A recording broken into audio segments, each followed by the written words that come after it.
Mayoko said on his podcast, there will be a lot of pissed off people if Brock Purdy isn't the starter next year. Kyle Shanahan, when asked, is this Brock's job, said, I haven't even thought about that yet. Shanahan claimed to have not thought about who his starting quarterback would be next year, as if he was unmoved by all of Brock's progress. Like if John Lynch came in after 7 weeks, like, man, Brock is killing it. Do they just not think Trey can play? Well, I'll say this, right? Like, Brock was really good. It's not like if Trey gets replaced by Brock Purdy, he got replaced by some guy who didn't do. I mean, Brock was historically special. 100%. But I'm just saying, like, Miracle's talking to the people that matter, that wear the pads, and it's clear, like, no, he's our starting quarterback. It's not like, well, just be open to whoever. Trey even a chance. Yeah. What are you even letting this guy get a snap for? Yeah, I mean, John, they run a different offense. They ran a different offense when Trey Lance was their quarterback. So they don't think he can play in their preferred way of playing. And they may not think he can play. Like, really play. The players. The players, was that the Mike Silver report that there was some locker room kind of pull for Jimmy, right? Last offseason. And I get where if you're Kyle, like, ultimately you do need to rehab his value, right, around the league and just rehab the guy mentally because, he can say whatever he wants. I don't know how he'd be as confident, Trey Lance, that is, right now as he was to start OTAs last year, right? A lot has happened. Mm-hmm. So it doesn't behoove you to be like, Brock is injured. I would say if Brock was 100% fine and they had just lost the game, they had just lost the Eagles and Brock was cool, that comment would be an enormous story. Like, that'd be, what the fuck are you talking about, right? Players might be mad. Like, this is a joke. Yeah. And do you think he would have said that if they just would have lost 31-20 and Purdy was fine, like threw a couple touchdowns, threw a pick too, but they just lost. Defense gave up a late touchdown, whatever. Is he saying what he just said about who's the starting quarterback this offseason? Brock's 100% healthy. I think he says the same thing. He might. I think he says, I haven't really thought about it. But obviously what Brock did this year. I mean, now, when Kyle Juszczyk or Debo comes into his office, I think part of it is Trent's like, every single one of us would be shocked if, when healthy, Brock Purdy is not their starting quarterback. You know what I mean? Like, I think even the players would go, whatever, that's just, they would think that is Kyle doing media talk and not really how Kyle feels and not really what Kyle thinks. Now, I don't think Kyle is so married to Trey because they spent what they spent on him from a draft trade standpoint. Well, it's over now, right? Yeah, that was an L. But, the question is, if it's an F right now, can you get it up to a B minus?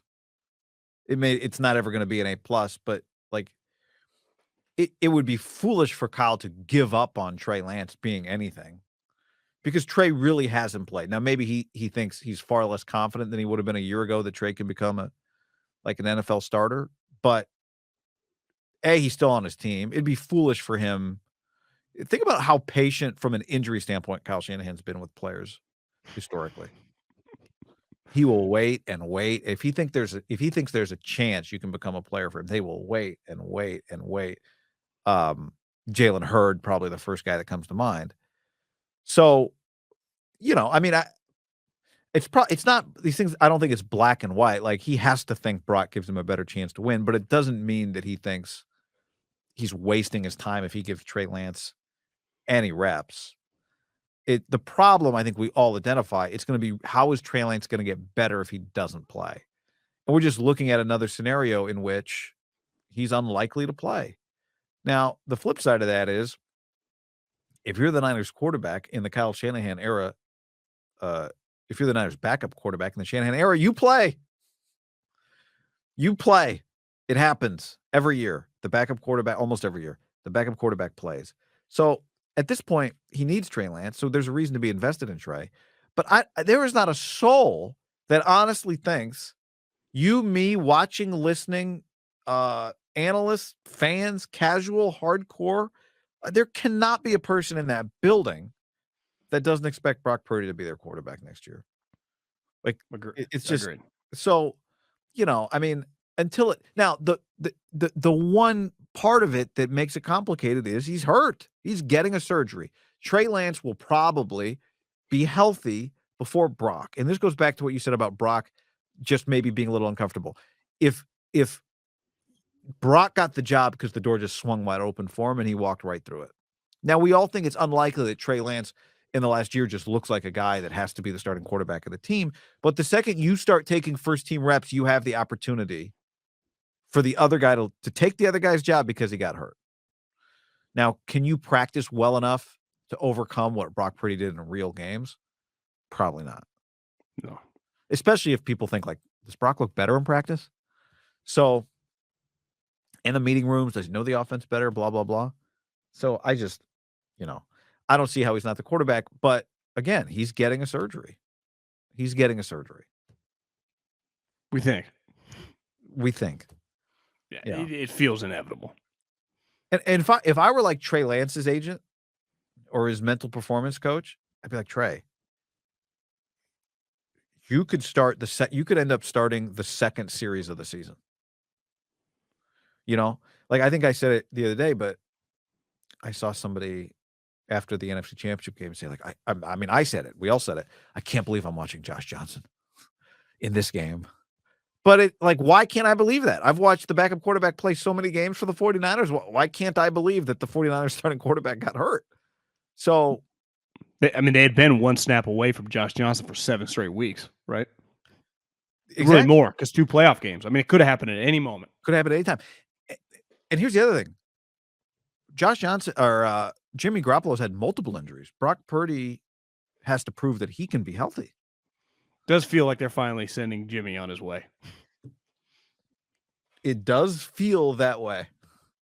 This time it's real. You'd think. Is there a 1%? Barrow said yesterday when they had the availability for the locker room, like Purdy's right there, Trey's right there, Kittle's right there, Fred, they're all talking. He said the moment the locker room opened for media to go in, they look outside and Jimmy's car's no. He said he peeled out. Not a lot to clean out in the locker, probably. I mean, he was. I guess he'd been injured for a little while, so he'd probably slowly but surely. It does feel over. Because the one thing Jimmy has right now, in theory, is like some more health. He was training to be ready by the Super Bowl. Definitely be ready by March, whatever the first day of free agency is, that Wednesday, middle of March, 17th, 15th, whatever the official day is. Feels like more than likely I would bet Jimmy signs on that day within 48 hours of that day, wouldn't you? March 15th, league year begins. Like, is Jimmy Garoppolo more likely to sign March 15th or April 10th? Yeah, I'm with you right away. It's like Texans, Jets, Dolphins. I think he's in one of those spots fast. Yeah, I agree. The other part of it is you just think if Brock's back, you think Brock's better. Like what? Yeah. So, very bizarre situation. But the Niners are not immune to bizarre situations. No, they're a bizarre because when they lose, they don't just just walk off field goal, miss a tackle. It's just a tough NFL loss. It's like, oh my God, you don't want to know what happened. They're like an M. Night Shyamalan, or whatever you say his last name movie. Shyamalan. Shyamalan. There's always a twist, and sometimes the twist is like, well, that was stupid. Yeah. I don't really. The twist isn't even shocking. It's just like, bro, really? This is how we're ending it this season? But I think as time goes on, we'll remember that NFC Championship game, not with the horror of having a potentially classic game ripped away from us, and more with like, I can't believe Kyle Shanahan, another crazy Kyle Shanahan season ended. Yeah. I honestly, I don't think that's ever changing. What? I think it was so weird that it just completely erased from anyone's mind the potential of this could have been an all-time great game. It's like, what the fuck no one even talks about that. Even though we were ripped away from The two best teams in the conference lining up to play each other. Kickoff. Let's go. This is bad. I remember waking up like, this is gonna be sweet, and then immediately it You was. texted me in the morning. You're like, I'm feeling good today. You were confident Sunday morning. Because I was ready for a war. I know they can handle war.